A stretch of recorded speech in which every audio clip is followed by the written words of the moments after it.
男嘉宾黄先生30岁，来自广东个体；女嘉宾黄女士29岁，来自广东个体。来，有请两位，有请。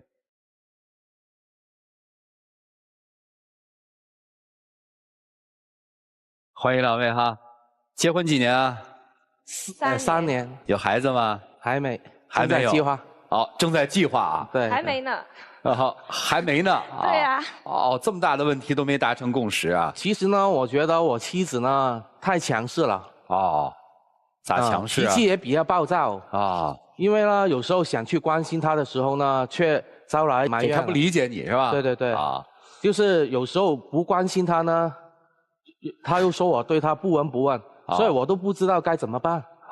不是的，有时候还是挺温柔的。我感觉就好像一个母老虎一样。这个词在北方不要这么用啊。在你们南方用母老虎这个词对女生来说到底意味着什么呢？凶咯。他是怎么凶的喽？2年前嘛，买车的时候，原本我都自己有车的嘛。啊。就是他非要喜欢其他品牌，就要我买多一辆车，我就觉得这样太浪费钱了嘛。何必再用一笔钱去买车呢？车只是用来代步而已啊。其实因为是我们要做生意嘛，那做生意本来就是应该要体面一点啊。那如果不买多一辆车的话，说真的，有时候他需要用车，那我怎么办啊？那我自己坐公交车吗？那所以我觉得买多一台车只是为了方便，但是我没有用过它1分钱啊，全部都是我自己的。哦，车买了，然后呢，其实他也不怎么开车，就好像平常出去的时候啊，车也是方便嘛。他都自己很少开，都是我开的。就好像那一次在广州出去南站的时候嘛，我一般都是走那个路线的，那我就不看导航了，那我就直接走了，然后走到那条路是塞车，他又埋怨我。是因为我那天赶着要出差，那本来我看着那个导航，本身那个导航就指引着他走的那条路是塞车的，那我就叫他你不要走那一条路，不如换过另外一条路吧。然后他不听啊，搞得我差一点就迟到。那你可以选择早一点出门啦。那我为什么要早一点出门啊？我可以时间刚刚好的呀。你就是没有计划好时间。为什么有导航不看？为什么一定要早一点呢？那科技是带给我们方便的，但是也要根据现实啊。现实就是科技带给我们方便，我看导航不行吗？可以。这就是有时候太现实了，就好像买包包一样，其实也有很多品牌啊，你为什么要选择这些奢侈品这么高端呢？女孩子本身就应该有这些啊。但是你要衡量自己的状况嘛，本身在现在创业这个阶段，钱也赚不了太多，你还要买个几万块的包包，都等于我半年了。你赚不到不代表我赚不到，只是我不告诉我的收入给你听而已啊。那你何必每一次都要难为我呢？我什么时候难为过你？我有教过你买吗？那你在朋友面前有时候就说我怎么样的，那在现场里面我很难受啊。很难受，那你就不要跟我一起出去啊。所以我都不知道怎么办啊，主持人。行，我问问啊，你们俩这钱是合在一起花呀，还是怎么着？就是家庭支出是怎么样的？分开的。分开的啊。水电费都是老公交的。那你然后我是负责那些吃啊，然后停车费啊、停车场啊、违章啊等等的那些。那显然你的支出比他应该多一些哈。对。是吧？承认吧？稍微多一点而已啊。好，多一点，就是钱还是各管各的，是吧？对。夫妻双方挣多少钱，彼此也不知道，是吗？我知道他，但是他不知道你啊。那你给我们说说这个，你们俩谁挣的钱更多一些啊？我。大概多少？我不懂得算数啊，但是就是我老公有时候几万，那有时候我就10几20万呢。这差距还挺大的，也就是说他挣几万的时候，他就10几20万了算账嘛，2倍2到3倍左右，差不多吧？差不多吧。1年的收入下来都是这样吗？还是只是指偶尔的举例？1年吧，总之因为我的项目比较多。就是你的生意做得比他好。对。这个刚才我上来就问结婚几年，要不要孩子，其实两个人就出现冲突和矛盾了。你说想了是吧？你说压根儿还没计划呢是吧？这个没计划的原因是什么呀？是因为我觉得女人嘛，起码要有自己的事业，而且呢，因为要想后代，那如果以后后代可以就是过得更加好的话，为什么我现在不努力一点呢？那他都说了，现在还是创业阶段嘛，赚的钱不多嘛，那还生什么孩子？自己都不够花。我想着就是男人嘛，30而立，现在父母还年轻嘛，就是他也说了帮我带一下啊。现在家里面的事儿基本谁说了算呀？都会商量的，都是他说了算。也不是啊，我有跟你商量的。你的商量都不是商量的，就好像有时候出去吃东西嘛，他问我吃什么，然后我就介绍他吃米饭啊，然后他说米饭太胖了。有时候然后就吃披萨，披萨太热气了。其实他心里都已经知道自己想吃什么，我提出来只是给他辩驳，最终吃什么都是他自己决定的。不是这样子的，是因为我觉得他不够了解我。那其实他知道我喜欢吃什么，我喜欢吃辣的，但是呢，他不怎么喜欢吃辣，就硬塞我吃他喜欢的东西。那最后到底是吃了披萨还是吃了辣火锅呢？吃我的。对，所以男生觉得其实也不是什么商量，是吧？对，家里面的事儿基本你做主，你承认吗？大部分呢，其实很累的。那小部分他能做决定的是什么事儿？我很好奇啊。现在他都不会做决定，都是我来的了。所以你会觉得脸上无光啊？这男人在家里说什么话都不算，你说这个是有点憋屈哈。对开个车都得听他的是吧？对。那你觉得他有什么大问题吗？我觉得我老公就是那种不浪漫、缺乏仪式感的。因为12月份的时候是我的生日嘛，然后呢，他问过我你有没有想去哪个地方，然后呢，我就看着他，算了，还是不要了，省一点吧。然后呢，反而他兄弟生日，他把人家的生日搞得好好看了。我那天的生日呢，就在家里面很无聊啊。我问他生日那天我已经安排好了，去哪个餐厅吃东西。然后夜晚就去哪个地方去逛街，他说：“哎呀，不用那么浪费啦。”然后我听了他说我这不用浪费，为我着想哦。女孩子说不要就是要，你究竟懂不懂？那你可以直接跟我说啊。认识了我那么久，难道我什么性格你不知道吗？那我接收的信息都是这样子，你说不用我就尊重你，我就不去啊。这叫做尊重啊。对啊，你说不要了，当然我们就不去了，对吧？对啊。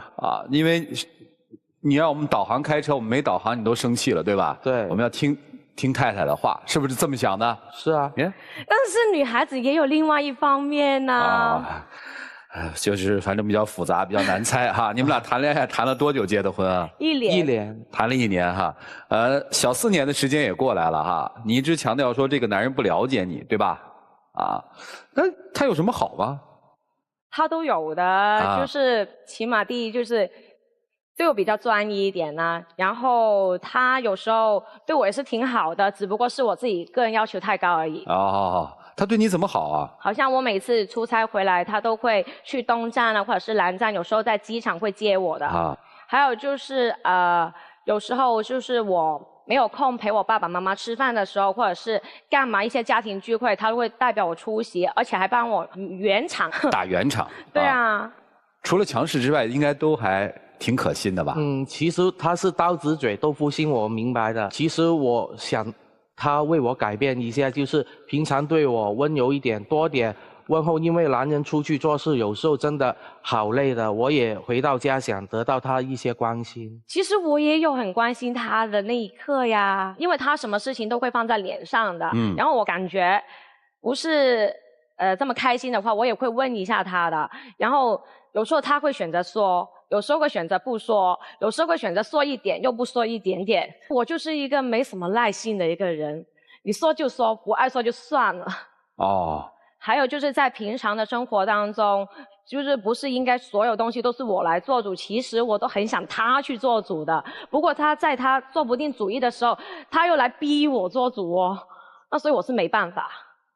男生可能会觉得说，我也需要关怀，你为什么不能给我？他的重点抱怨点是你太过强势了。女生其实挺独立的，这个事儿也特别奇怪，就是女人不独立的时候，你会说太依赖男人不好；女人太独立的时候，男人又会说你那么独立干嘛？你还得靠靠我哈！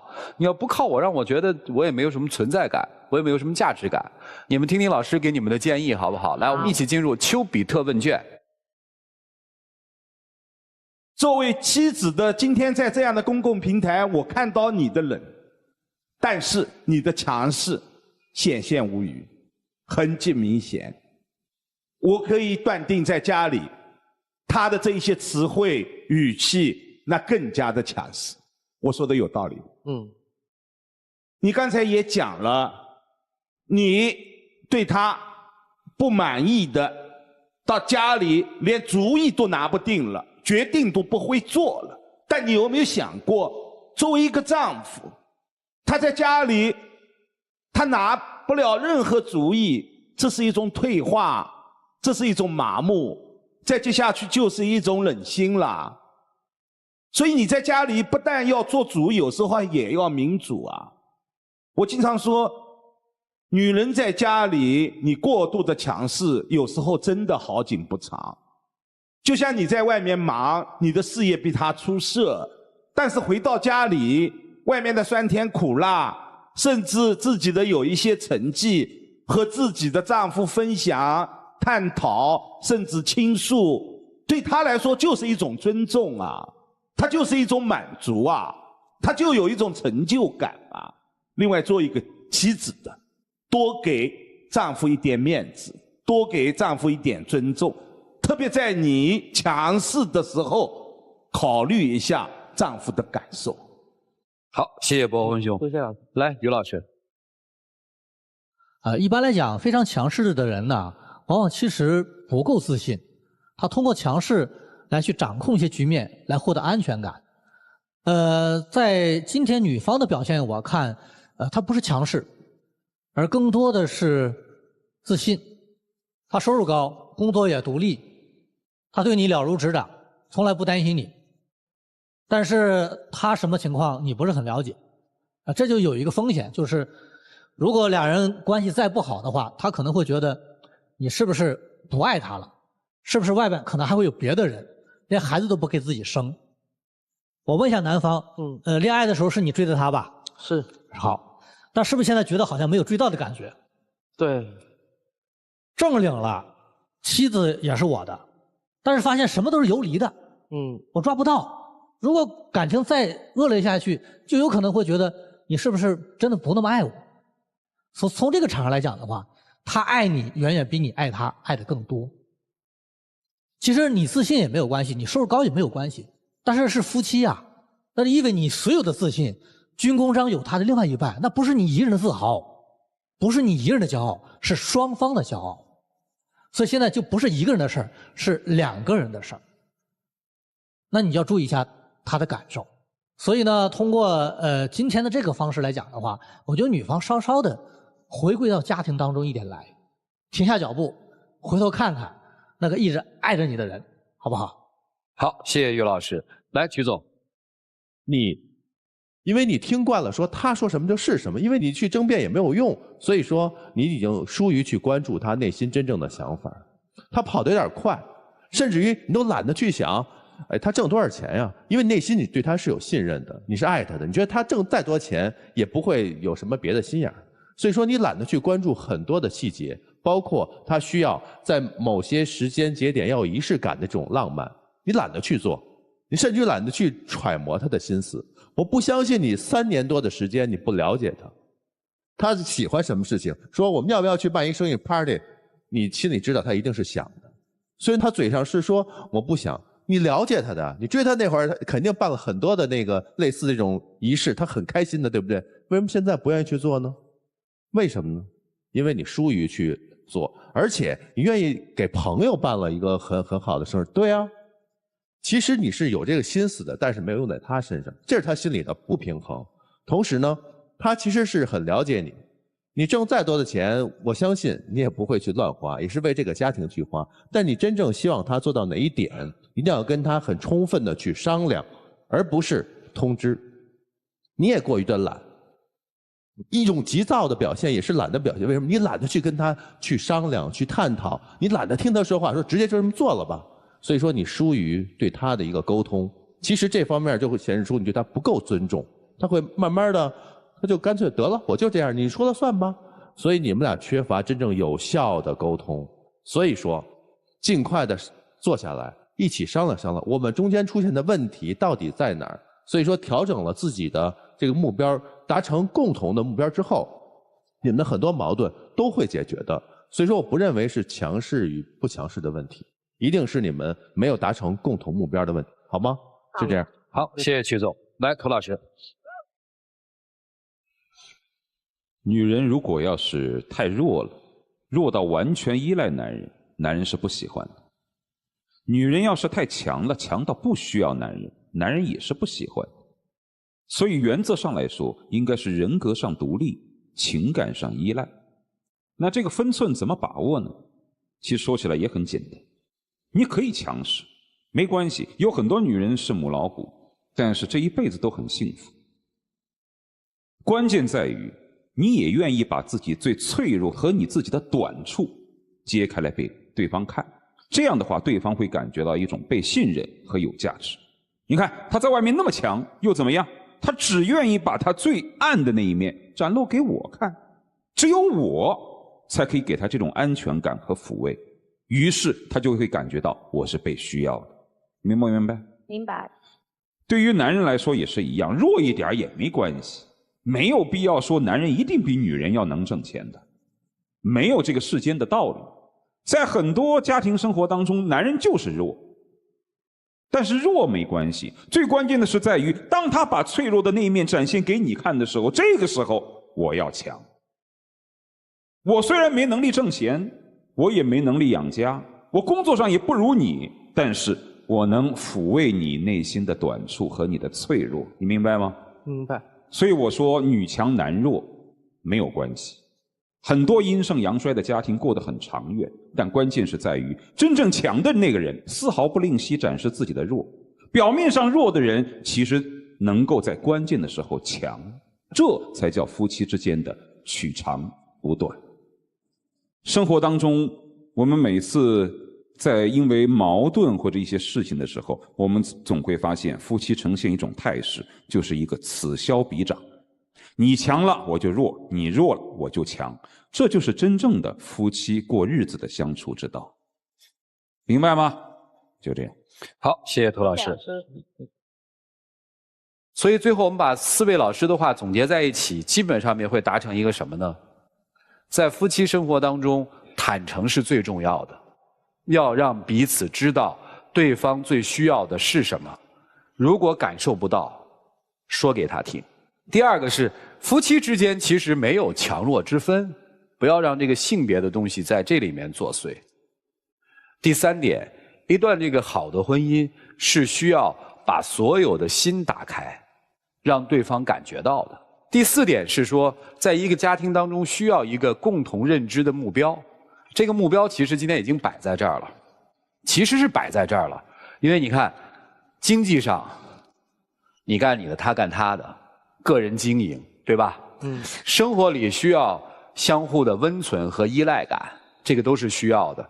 现在不需要，因为工作填充的很满，慢慢你会发现逐渐会需要这个东西。那下一步还有什么共同目标呢？你们找嘛。这个我想老师们都分析完了，所以我们把这4点总结完了以后，供你们参考一下。我们一起进入那几天喝古方红糖真情60秒。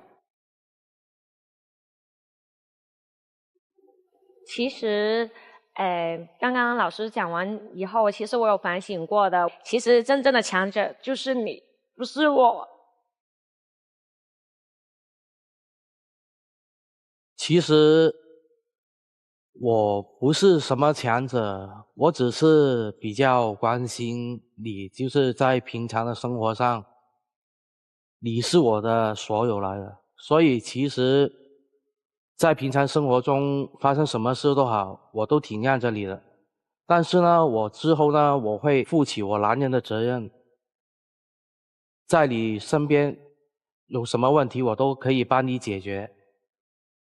在之后的日子，我会改变我自己，在你身上付出更多，让你感受到我才是真正的强者。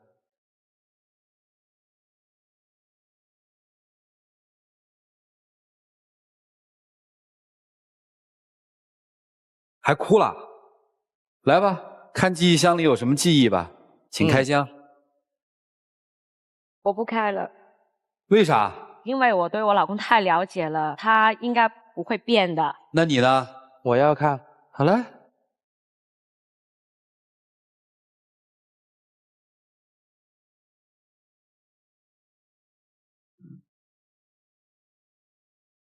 来，请关门。来吧，我们来看这对夫妻的选择吧。来，请开门。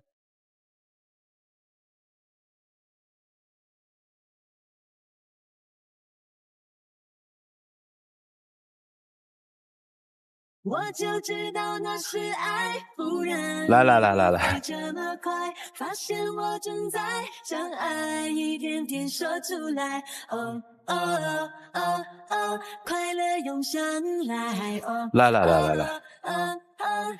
男生那个盒子是什么呀？是我当初求婚的戒指来的。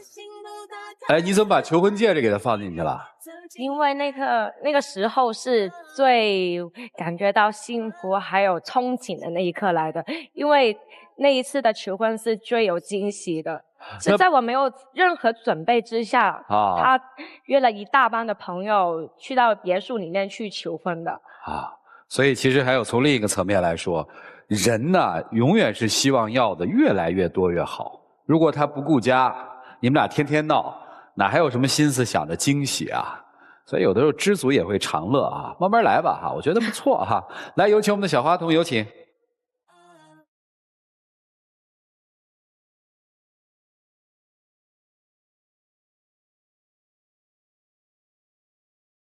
来，礼物给我啊！